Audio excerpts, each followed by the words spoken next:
Today on Monday Newswire, we're going to discuss this article. I deliver Amazon packages. Now I'm on strike. We're going to talk about the strike that is encompassing so many different locations of Amazon distribution centers today on Monday Newswire. Welcome to the Impact Driven Leader Monday Newswire. A little bit later today, it's holiday week. Whatever holiday you're celebrating, hope you enjoy it. Christmas for me. Alex, hopefully you and your family enjoy Christmas as well. Today, we're going to talk about how your Christmas gifts may not show up. If you're frantically there waiting at the door, watching your app to see if the gift that you bought last night for your wife is going to show up, in some parts of the country, it may not. There are 7 distribution centers in the United States right now under strike, Amazon distribution centers, because the Teamsters chose to strike this time of year because of injuries. That's the story that we've heard. That's what we've read. Today, we're going to talk about the strikes that are affecting the United States right now. We have Amazon, we have Starbucks, still have the ongoing Boeing. Alex, I don't know if you realize where all three of those companies have their, central corporate offices. Do you know which state they have their central corporate offices in? I want to guess California. No, that would be Washington. All 3 of them are in Seattle, Washington. Boeing, Amazon, and Starbucks, all in Washington. Isn't that coincidental? Considering the governor we have here, yes, I think it is extremely absolutely at point. He's on pace with Gavin Newsom to drive up the biggest deficit to show you how to run a country into the ground. Anyways, I digress. Let's go back to the Amazon strike. So one thing that we picked up over the weekend, there was the Teamster union that gave notice last week, said, hey, we're going to go on strike because we're asking for better work conditions. There's been a myriad of conversations of pay as far as injuries, everything else. So we're going to talk a little bit about that, and then we'll get into a few other things today. How's that sound? Oh, that's going to be so much fun. And hey, hold on. Don't you have your roundtables? Yeah. So one thing, if you want to be a part of the Impact-Driven Leader community, our signature program, it's the Roundtable, where we get together on Zoom February through November. We talk about not only the curriculum in Awaken the Leader Within, but also go through several books where we apply the principles in leadership. We talk about that in a roundtable form each week in different cohort groups. You can apply to be a part of that community by going to the Impact-Driven Leader, where you can find more information about that. I'd love for you to join. It is anyone that is aspiring to really get to their potential in leadership, whether you're finding challenges, you want to get to the next level. It is the community and group for you. Again, go to theimpactdrivenleader.com where you can apply and learn more about the roundtable. Yeah, that's going to be super exciting. Question for you. You're back in New Jersey. Yes. Your home state. Have you seen any drones? You know what? I have not. I have not seen a drone. All right. So that's not a big deal. Drone or any kind of drone. Okay. So that's not a big deal. All right. You're good to go. All right. Let's talk about the strikes. You pulled up a few articles that we read. One of them that I want to reference was a Forbes article, and it talked about this. And this is a little bit centered to the strike. It says, I quote, Amazon workers account for 36% of all warehouse employees in the United States. Crazy. But over 53% of warehouse injuries. Let me just stop there. 36% of all warehouse workers.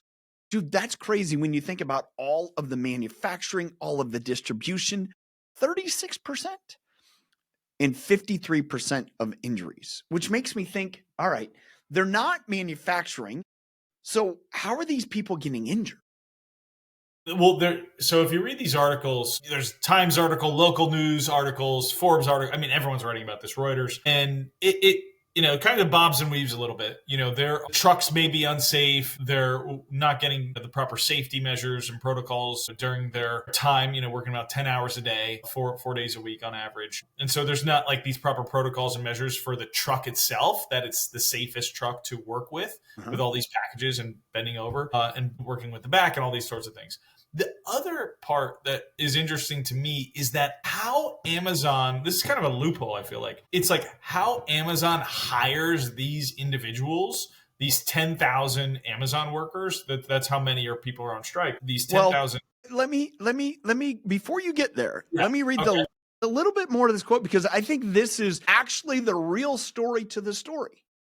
And this is what it goes on to say. I just read about the number of workers in the warehouse and how many the injuries. And then it goes on to say Amazon has a workforce of over 700,000 people, making the largest warehouse employer in the nation. The Teamsters, which is the union that is currently, engaging in the strike, has over 1.3 million members across all the different locations, companies, so forth and so on. And they represent 10,000 Amazon workers at 10 facilities.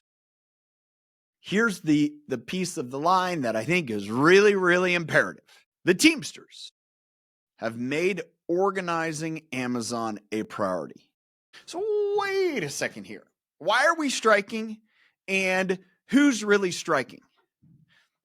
It's a bit of the story that I think is important to talk about. Well, no, I think this is the rub. This is where it gets interesting. Is that okay? So in the Time, I believe it's the Time magazine article. Let me pull it up here real quick. If the actual, so this is from Amazon. So Amazon is claiming. So this is from Amazon. Teamsters have continued to intentionally mislead the public, claiming they represent thousands of Amazon employees and drivers. Now, be very clear. Amazon employees and drivers, they don't. A spokesperson from Amazon said the Teamsters have actively threatened, intimidated, and attempted to coerce Amazon employees and third-party drivers to join them, which is illegal, and this subject of multiple pending unfair labor practices charged against the union. So there's like this, This is the story. Yeah, this is the story. This is really the story. And so on top of that is I got to get the name. I want to get this right. The drivers are there's a term for it. I'm just trying to find it real quick. They're independent contractors. They're independent contractors, but to get the job, you have to go through the Amazon portal, right? You have to be hired by Amazon through this company, right? And so it's like, but you have to be verified, vetted. You have to be, however, part of that, it's where, the employee status, independent contractor status is so kind of, wishy-washy in the country. In some places in the state of Washington, I know when we had our gym and our lawyer, we got audited by the Department of Labor here. And part of it was like we weren't paying employment taxes on our trainers because they were independent contractors. In the state of Washington said, no. Unless they bring a backhoe to work, they're employees. And it's like, okay. And so that's where in certain locations, the states want to get their money. So they're saying they can't be contractors. And for a company like this, that's who they hire. It's kind of a portion of what they do. It's, again, really wishy-washy. I don't want to get too far down that track, but talk about this idea that one of the things that you bring up is really, I see this as, it's more of the union saying, we're going to cause disruptions because we need and want more members to justify our existence. Well, UPS, I think UPS also had a Teamster strike earlier this year. I mean, I don't remember when it was, but I know there was a strike and they asked for more pay. And I mean, UPS drivers, it's a very physical job. They make good money, but it is a tough job. Yeah, it is. I think it's, obviously the headline is, I'm not getting my Christmas presents, for this holiday season because there's an Amazon strike. But if you go into the details and the depth and trying to understand, like, okay, what's going on here, I think you're right. I think the union is trying to pull in, 10,000 or whatever amount of new union members. They need more money. That's what it is, and all right, so we can pivot. We can talk about Starbucks. The strike at Starbucks, which a little different union, but I think these unions all talk because they all need each other to survive. And unions have a place, don't get me wrong, but they also have a point where they cause problems, meaning, when I am paying union dues and the union's like, you need more money. Why? So you can get a greater percentage of money. I mean, it's kind of like an agent, sports agent, right? Go back to your days of playing football and having friends in the NFL. And it's like, if I got a $10 million signing bonus, the agent gets, 10% of that. That's a lot better than if they get a $5 million signing bonus. Man, I'm going to hold out. And the player's like, I want to go play so I can play this year. And he's like, no, we got to hold out for more money. Like, who is working for who? And I think that same point applies here. Is the union is saying, no, we're going to put our foot down. We're going to strike. You need to get paid more. And they can get people talked into that, which, there's right reason for it. But it's also like, you want us to get paid more so you can get paid more so you can cover your costs. Where the problem in most of these organizations is, you drive up your demand so high, and the company's like, we can't justify that as an expense and continue to operate and be in business. And I think this is where so often the union doesn't, work with the executives and saying, what's the market? Like, do they do market research? And let's go back to Boeing. We talked about that earlier in the year. That strike is still ongoing, where workers were asking for a 40% increase in salary. Boeing said, hey, we'll give you 25. They're like, no. So there's like 30,000 workers that go on strike. And here's the question is, like, as a union leader, are you going to the table with the Boeing executives and saying, all right, this is the cost of living. This is why we need this. Where are we as a company priced competitively in saying, can Boeing pass along that to their consumer? And if that consumer is saying no, because I'll just go buy from Airbus, I'll go buy from McDonnell Douglas, I don't need you, then you can't ask for more money if it's not there. That's what's hard. And Starbucks, obviously their prices have gone up over the years, but also their business has not done well over the last couple of years, definitely this year.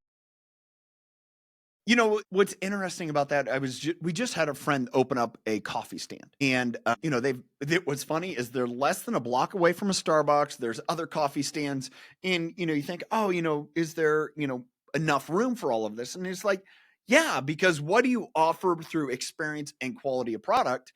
And I think the atmosphere that Starbucks provided 20 years ago, when they really started as this national chain, man, they set the tone for what it's like. And all of a sudden other companies are realizing, hey, we can do that. We can do it better.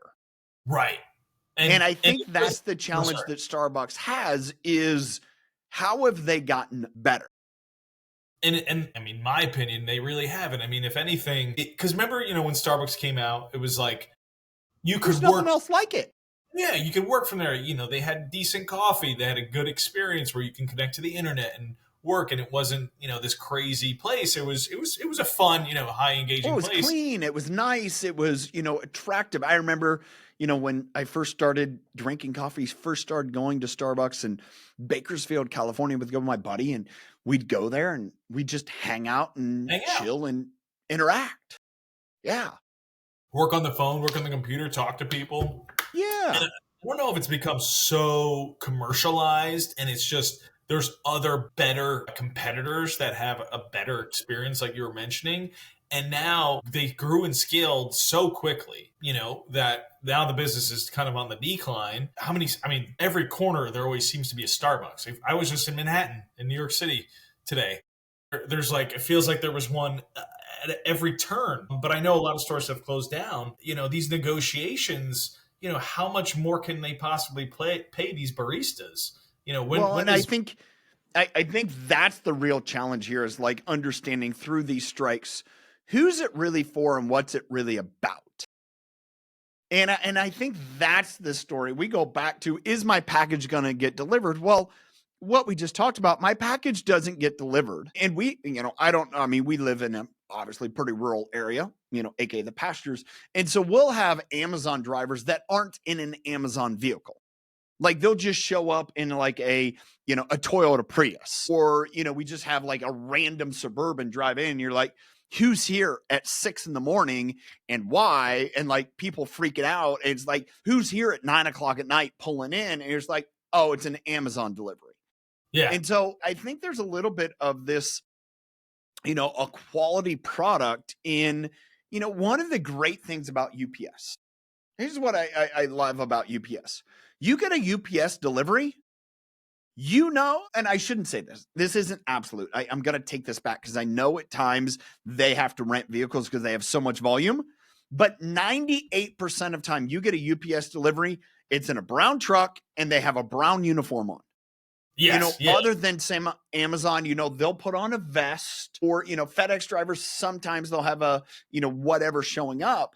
But I think coming back to the experience, and you're kind of like, if part of this is, are we doing the right thing? Hey, union, why not stick up for your person and saying, how do we set ourselves apart? How do we, provide a better service? Because if you're providing a better service and a company can see that, they're like, all right, you guys are doing something better and different than we are. We're willing to go along with it. I want to play devil's advocate a little bit, I guess. Right. Is that let's go. People, like the consumer, they don't care, I feel at least, how and who delivers a package as much as they do is like, how quickly will this thing get here? And that's like the most important thing. It's like how fast, I ordered. That is for sure a major component. I don't care how it gets here. Just get here. Union or not union. I think that is a huge component. I think that becomes an expectation. I want it between, like Amazon, you can do it like, you can order something now and it'll be here in like 6 hours or less. I mean, it can be that quick. Even faster than that. Yeah. Yeah. I mean, if you have a drone. Yeah. I mean, you're New Jersey, you got drones. I mean, that's what it was. It was Amazon. It was, running their drone fleet. But there's a point of, I want it here fast, but there also then becomes an expectation. Oh, I want it here fast, but I also want to feel safe with that delivery. Meaning, have you seen those? I've seen the videos, seen the jokes where the driver is just upset. And so I think it was a Jim Carrey skit. Like when Jim Carrey was a delivery guy, was this in Dumb and Dumber or one of those or one of his movies? And Ace Ventura, yes, thank you. And he kicks the package and he spikes it and he stomps on it. Like, I don't think people expect that. They're not going to give that up in order to get it timely. And I think part of this, how the driver shows up professional, what they look like, is a piece of it. I have a funny story because it's so... Okay, bring it on. And this might be a New York City thing. I'm driving through New York City today to go pick up my brother, and I'm stopped at a light, which there's so many in New York, and there's a UPS truck. Okay. Parked right here. Does he have his flashers on? Yeah, it has flashers on, but like it was open and it was freezing. It's like 15 degrees out. It's 20 degrees. It's cold. Okay. And this person is just in there looking at the box, throws it off the box. Next box, throwing boxes out on the street. This UPS driver. And I'm like, a little disgruntled UPS driver. And it's just like, this is so relevant because, I'm kind of like that too. It's like UPS is, and I do think it may be regional. Like this is Manhattan. It's freezing out. It's holiday season. They got they've been overwhelmed. Oh my God. Traffic's horrible. Like, this person just like, you can tell they were just looking at it. Does this stay? Does this go? Literally like throwing it out the back of the truck on top of other boxes. And it's like rolling in the street. That was great. So, I mean, the grand piece here is looking at the time of year and just all right, and here's the piece to me is it really what we see, or is it a play by the unions to grab attention and grab, kind of this public opinion when it's really not the story? But there's also hey, legitimately, you're probably in some parts of the country not going to have your package delivered because there are people going on strike. And is it understanding why is that the case? Let me ask you a question. Do you think with the new regime coming in, new regime, the new presidential regime, do you think that will deter strikes from happening? Will these strikes continue? Does it not matter? Like, do you have an opinion or thoughts on that? Man, I think a lot of that has to do with who some of the players and controllers are as far as the different committees, the different cabinet members. Are they pro? Are they not? Do they have a good relationship with the unions or not? I mean, I really do see moving forward that you're going to have, I believe this, I think you're going to have pushback from the top down to quit being silly.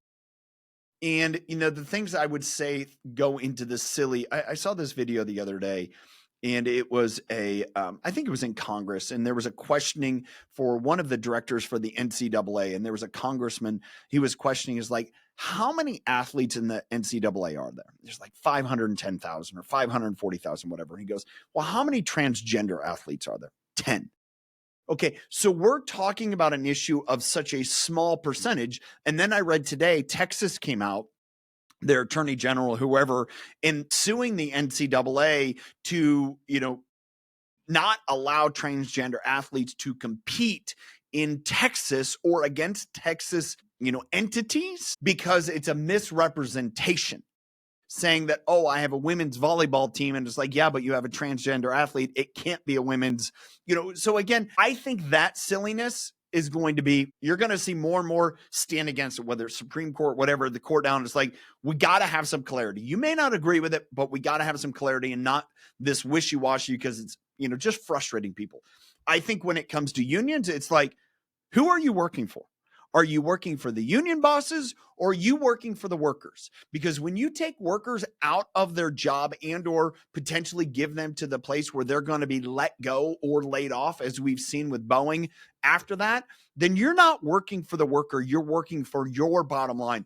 We're going to have to work on and fix that. I do see those things coming forward. It's no different than the tariff situation. It's no different than challenging Trudeau in Canada and saying, hey, you don't need to pillage us by taking 100, million, or how many ever billions it is. I think it's 100, whatever the number. It's a pretty big number that you have to charge us to be a trade partner with us just to survive. No. I'm not going to just sit by and watch that. I do think we see over the next 2 years, especially, more and more clarity pushback, which isn't going to be necessarily easy for every industry to absorb. Right. But I think you're going to have a less extremist drive the narrative, because you're saying, hey, there's a place people need representative, but we don't need to see 99.9% of a society punished to adhere to the 1% when you're saying, all right, there's a better way to do this.